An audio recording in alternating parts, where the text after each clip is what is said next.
जी शुक्रिया। मैं अभिषेक सिंह यादव फैजाबाद से। जैसे कि नवरात्रों का पावन महीना शुरू होने वाला है, लेकिन बहुत भारी मात्रा में अलग अलग जिले से, अलग अलग डिस्ट्रिक्ट से, अलग अलग ब्लॉक से, अलग अलग ग्राम से पैदल लोग यहाँ पे राजस्थान के देवी पहुंचते हैं। अब इतने बड़े लंबे सफर में जितना पुण्य वो लोग वहां जाके कमाते हैं, उतना ही पुण्य वो लोग भी कमाते हैं जो उनकी चरणों की सेवा करते हैं, जो उनके लिए भोजन की व्यवस्था करते हैं, जो उनके रहने के लिए रुकने की व्यवस्था करते हैं। सफर रात का हो दिन का हो, महिलाओं के लिए एक सुरक्षित माहौल देना, उनको रोकना, उनका प्रसाद घर जाना उतना ही पुण्यदायी है। और इस क्रम में बुजुर्ग तो अपनी जिम्मेदारी निभा ही रहे हैं, आजकल की युवा पीढ़ी भी निभा रही है। और इसी में हमारे साथ में आज एक युवा कार्यकर्ता मौजूद है, जिससे हम आपको रूबरू कराने जा रहे हैं। ना तो उन्होंने पूरा कैंप आयोजित किया, यहाँ पे कई सारे लोगों वहां पे प्रसाद दिया और वहाँ पे रुके। आइए ज्यादा समय नहीं देते, चलते उस नौजवान के पास और जानेंगे उस नौजवान का परिचय। क्या नाम है आपका? पहले तो बहुत बहुत धन्यवाद पत्रकार महोदय आपका और आपके चैनल। मेरा नाम ईस रावत है। इस पात्र बिना प्रवक्ता अखिल भारतीय ब्राह्मण महासभा। जी, तो ये आपने जो ये कैंप का आयोजन किया है, उसका बैनर पे लगाइए 23वां कैंप है, तो इस वाला इससे पहले भी आपने, तो ये जो विचार आया ये कहाँ से? विचार हमारे बाबा जी थे, उन्होंने हमें अच्छी सीख दी, अच्छी परवरिश दी, तो इससे समाज के लिए हमें जनता के लिए सेवा करने का सेवा करने की अंदर से ही अपने दिल से आवाज आई कि क्यों ना हम युवा कुछ करके जो यात्री पैदल जाते हैं उनकी कुछ सेवा करें और कुछ दान पुण्य कमाएं। पहले भागवत कथा, इसके साथ साथ किसानों की, साथ साथ आम लोगों की समस्या, शासन प्रशासन अधिकारियों से मिलना, अब ये भागवत, तो ये माना जाए कि ये सारे जो समीकरण है वो राजनीति के ये ऐसा तो नहीं है, परंतु आगे चल के देखिए राजनीति करेंगे। अगर जनता ने चाहा तो, जनता ने चाहा तो, अगर भगवान का आशीर्वाद रहा और जनता का हमारा प्यार रहा तो भावी विधायक का चुनाव। हाँ जनता है जो, ये जनता है जो, ये लोकतंत्र है, अपने वोट से किसी को भी चुन सकती है और ये अधिकार भी है। और ये सपना क्या हो गया, सच हो गया, लंबी बोली होती है। ठीक है। ये जनता है, राजा को रंग और रंग को राजा बनाती है। लोकतंत्र में सबसे बड़ा अधिकार है मताधिकार, लोग भर्ती करते हैं।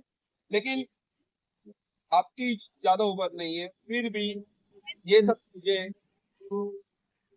क्या इसका लक्ष्य रहा है, कहाँ से आपको ये प्रेरणा मिलती है?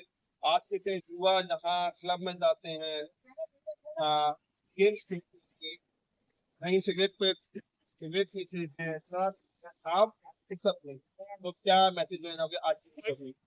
देखिए पहली बात तो मैं इन सब चीजों से दूर हूँ। तमाशाबाद एक तो मेरा बहुत कम घटना घटना क्योंकि मैं इनको पसंद नहीं करता। और युवा पीढ़ी से मैं इतना ही कहना चाहता हूँ कि वो अपने माँ बाप की सेवा करें, बेटियों की सेवा करें, महिलाओं की सेवा करें, पूरी जनता की सेवा करें। ये शराब पीना है, जुआ खेलना है और नृत्य होते हैं जो 2 नंबर के धंधे माने जाते हैं, ये ना करें क्योंकि इससे कुछ मिलने वाला नहीं। अच्छा, स्क्रीन में देखता हूँ कि आजकल नए नए लड़के चाकूबाजी करते हैं, अपराध का रास्ता खेलते हैं, कहीं ना कहीं वो क्राइम रिकॉर्ड किया जाता है। ये माना जाता है कि यूपी क्राइम में बढ़ रहा है।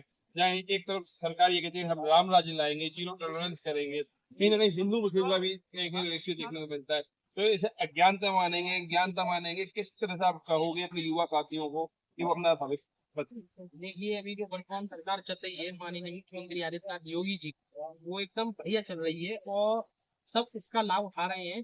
महिलाएं रात में सुरक्षित हैं, कहीं भी चली जाती है माँ बेटी हमारी, और युवा भी सुरक्षित है। परंतु पता नहीं वो हो सकता है मेरा जो अंदाज और अंदर से जो आवाज आती है वो यही कहती है कि कोई ना कोई इनको गलत सिखाता है और ये कराता है, और ये गलत है। ऐसा काम नहीं करना चाहिए। युवा पीढ़ी को आगे के भविष्य के लिए अच्छे से अच्छा रास्ता चुनना चाहिए जिससे वो आगे प्रिंस प्रिंस ने गोरक्षा के लिए क्या हिस्सा है, क्योंकि आज के बड़ा मुद्दा है गोरक्षा, और गाय हमारी राष्ट्र माता का दर्जा भी इसे मिलेगी। जी गाय को राष्ट्रमाता का दर्जा दे दिया गया है, परंतु ये आवारा पशु है तो किसानों की गोवंश, जो गौवंश है आवारा पशु ही मान लीजिए, सांड है, गाय है और भी है जो पहाड़ी वगैरह घूमती हैं रोडों पे और खेतों में, तो बहुत नुकसान करती है। एक हमारे रमाकांत उपाध्याय जी हैं जो माननीय गौ सेवा दर्जा प्राप्त राज्य मंत्री हैं, वो अपनी खूब अच्छी तरीके से जिम्मेदारी ईमानदारी से निभा रहे हैं। परंतु अभी देखिए कल की भी मैं आपको एक बता दूं घटना कि NSI की गाड़ी थी जिससे हमने उस गाय को बचाया। ऐसे ही उस पे गाड़ी चला दी लोग उस पे देखिए धोखे से चढ़ गई वो मानते हैं हम, परंतु गौ का हरना का आहत हुआ, फिर हमने उसको तुरंत तत्काल JCB बुलाई और उसको उसका ट्रीटमेंट कर दिया, तो खत्म हो चुका है। तो अभी माननीय मुख्यमंत्री से क्या कहना चाहेंगे आप वो सेवा के लिए, क्योंकि कई बार विचार बनते हैं, कई बार रह जाते हैं, और इस पूरे कार्यक्रम में मेरा लास्ट सवाल है, इस पूरे कार्यक्रम में आपके परिवार का कितना सहयोग? मेरे परिवार का और मेरा पूरा पूर्ण रूप से सहयोग है, और माननीय मुख्यमंत्री से हाथ जोड़ के निवेदन है कि जितनी भी गौवंश यहाँ भटक रही है इधर उधर, जिनको खाने को नहीं मिलता है और एक्सीडेंट हो जाते हैं, जिससे व्यक्तियों को भी दिक्कत होती है, गौवंश तो आहत होती है, तो ऐसी कोई बनाई जाए रणनीति कि सारी गौवंश गौशाला में पहुंचाई जाए, और जो भी उच्च अधिकारी हैं वो उसको थोड़ा सा मद्देनजर देखें कि सब गौवंश अपने खाने पीने की व्यवस्था इनको की जाए अच्छे से। गौ सेवा आयोग के सदस्य माननीय रमाकांत उपाध्याय जी से हमारी खास विशेष बातचीत इस मुद्दे पे होनी है, और वो जल्दी अपना प्रस्तुत करेंगे। लेकिन आज इस समय मैं कुशैली में टुंडला के सिर पर खड़ा हुआ हूँ। यकीन मानिए जितना पुण्य ये लोग वहाँ जाके कमाएंगे उतना ही पुण्य उन्होंने यहाँ बैठ के इनकी सेवा में कमा लिया। मैं अभिषेक सिंह फिरोजाबाद से ANN न्यूज के लिए धन्यवाद।